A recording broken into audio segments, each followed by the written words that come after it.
Welcome back, Sebastian here. Time for my review for the first round of the Diriyah ePrix. So, not a fantastic race, I guess a bit better than Mexico, but still, I think especially compared to last year's race, not the show that we were kind of hoping for. We'll start at the beginning, like you should in these kinds of things. Jeff started on pole from Evans in second. It was a very slow start by Dennis behind in P3. Very good start by Jeff. He took the lead and went into the first corner well ahead of the rest of the field.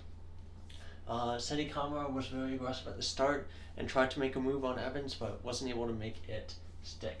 Van fell to the back and he would eventually retire the car, so unfortunate for him. Bird has a great start and he's up to 6th place from, I believe, P9 on the grid. After the first couple laps where the drivers were just kind of settling in, the leaders take their first attack mode on lap 4.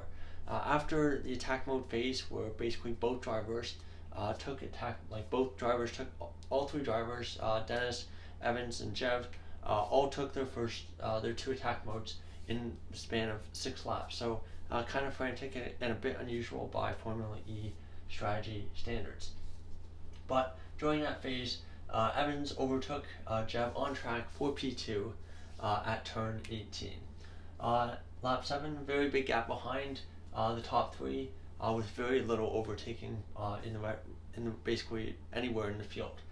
So at this point, Seti Kamara was the stopper in the bottle, kind of holding everyone else back in P4. Lap 13, Evans and Dennis were starting to pull away from John-Eric Byrne. Lap 14, Evans tries to overtake Dennis, goes too deep at turn 18. That's unfortunately something we'll be saying a bit too much today.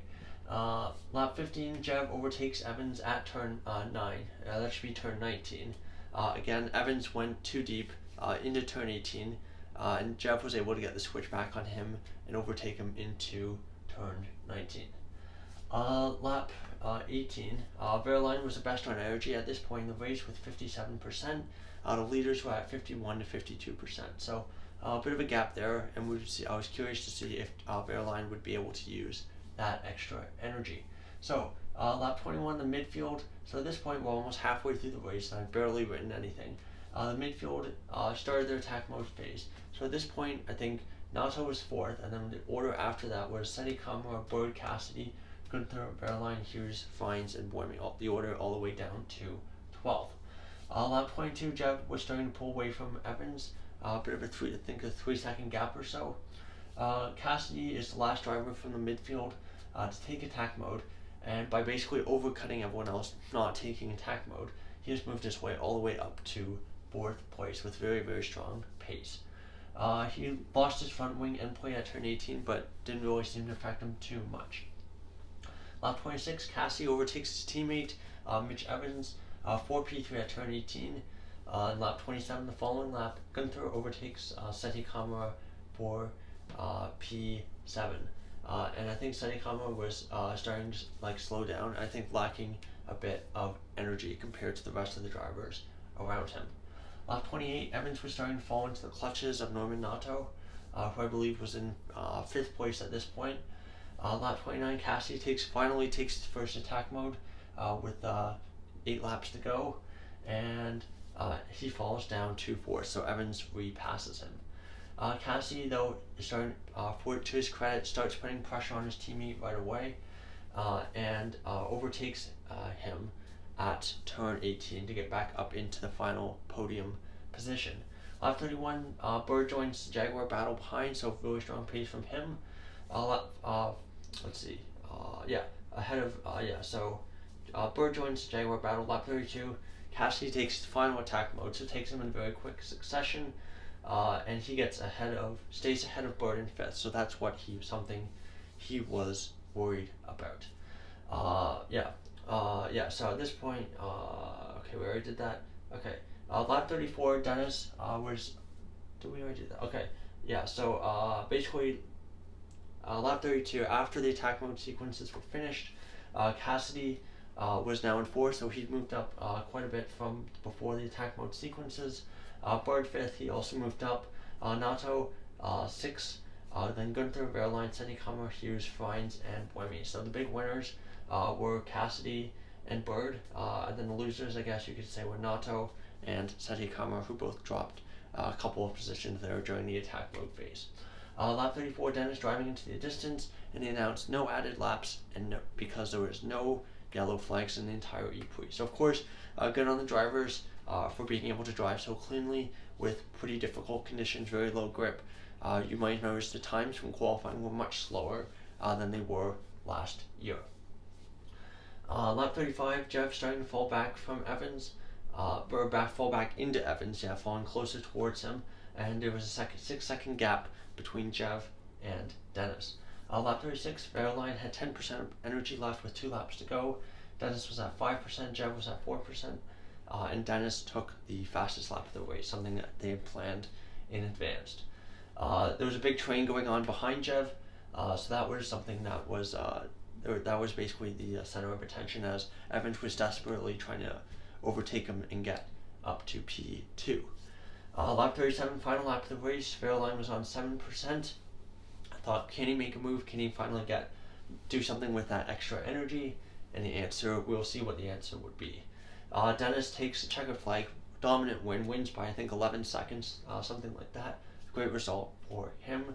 Evans tries to make a move at turn 18, goes too deep, and loses a couple of positions and drops all the way to P5. So loses a position to Cassidy and loses a position to his former teammate Sam Bird. Seti Kamara somehow stays in the points, stays P9, so great result for him in the ERT, and finds overtakes Hughes on the line for P10.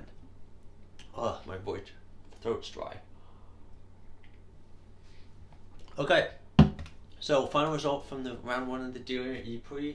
Dennis takes his first win of the year, 6th win of his career, I believe.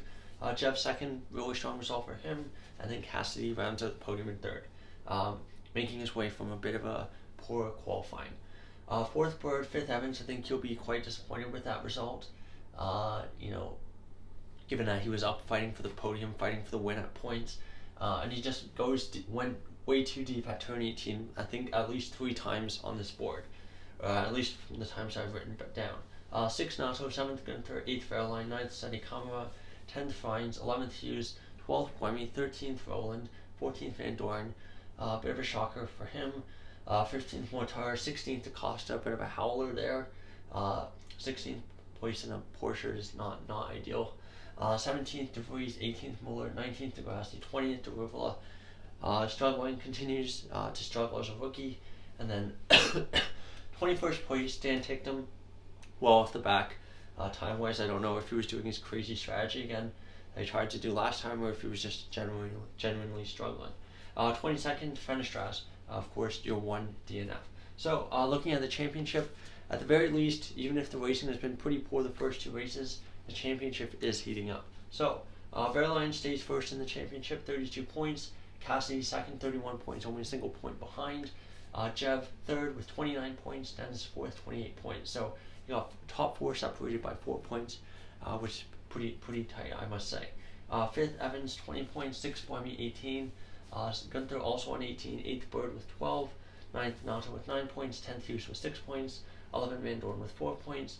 12th Seti Kamara with 2 points, and then finds last point scorer in 13th with a single point. And then of course Roland, Fenestras, Mortara, De Vries, De Ruvela, De Costa, Muller, Ticktum, and Degrassi, all yet to get off the mark, all on 0 points. Just finishing up with the teams championship, Jaguar leads there 51 points. Andretti second, 37. DS Penske 33. 4th Porsche, or should I say Team Verline, 32 points there. 5th Envision, 19 points, and then McLaren and Maserati very close behind on 18 points. EOT 8th with 2 points, and then Nissan, Mahindra, and Abt all with no points. So not a great race, I must say. To conclude, I think with how slippery and how low grip the conditions were today, hopefully that's something that can improve for the race tomorrow, as the track will be a lot more rubbered in tomorrow. But of course we'll have to wait and see how it goes. So of course, doubleheader. So I'll be back at this again tomorrow. Thank you so much for watching, and goodbye.